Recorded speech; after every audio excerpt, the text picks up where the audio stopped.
Hey, this is Katy Jeter with the Public Affairs Program here on KNDY. Today I am visiting with Earl Shreckengast to talk about the Koester House Museum blog and the fascinating local history it helps preserve and share with the community. Earl talks about what inspired him to begin writing the blog. My wife is a great-granddaughter of Charles and Sylvia Koester. And I visited the museum back in 1986 with my mother-in-law, and she, with her brother, are the people that donated the properties that make up the Koester block. So that became my connection to the Koester House Museum. He became interested in researching and sharing the local history. I became interested in the local history primarily through the family connection. Since my wife is a descendant of Charles Koester, and it's through her and my frequent visits to Marysville that I really became involved with the museum. And then one thing led to another as we were writing the Facebook posts and so forth, and we delved more into local history as an adjunct to what was going on. Earl covers a couple different types of topics in his blog. I started out with the idea in mind that the house might talk about, what was going on. And so I wrote the blogs from the point of view of the house. And so naturally, the first things we would do is to talk about the evolution of the house over the 7 or 8 years that Charles Koester added to it.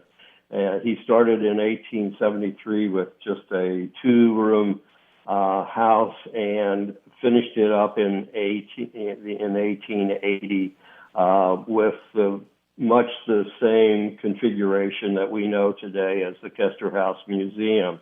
Earl selects historical stories and subjects based on their connection to the Koester House Museum. Well, I'm writing these in the hopes of interesting people in learning more about Charles Koester and learning more about the gem that the community has in the Koester House Museum. So I'm hopefully writing some things that are interesting that will draw people into the stories of Charles Koester. And so one of those things was, something that's relatable. There are some interesting pieces of history connected to the Koester House Museum. Well, in my blogs, I found a couple of things that I think people might find interesting.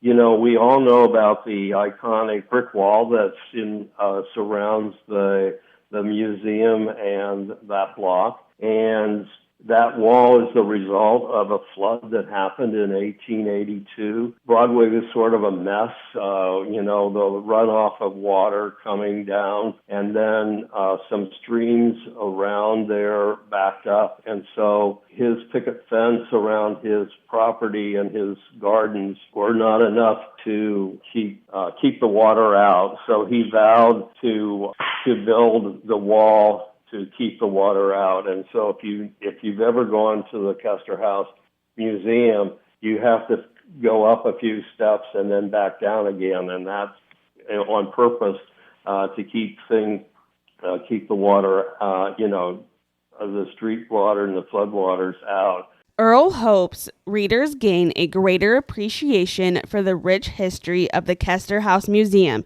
and the surrounding community. I hope that they think of the Koester House Museum and Charles Koester as more than just a prosperous old guy with a nice house.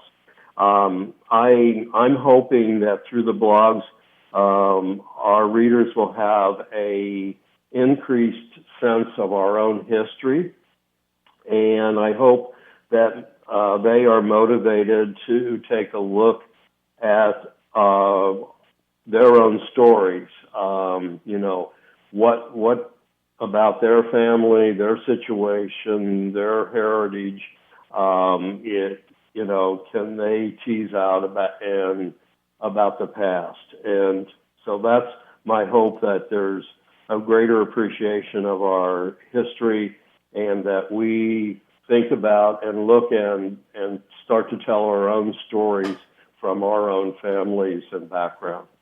Thank you to Earl Shreckengast for taking the time to visit with me and share more about the Koester House Museum blog and the importance of preserving local history. If you would like to read the blog, you can head to KoesterHouseMuseum.com. If you would like to listen to this conversation again, you can always go to KNDYRadio.com. Thank you for listening. This has been Katy Jeter with the Public Affairs Program here on KNDY.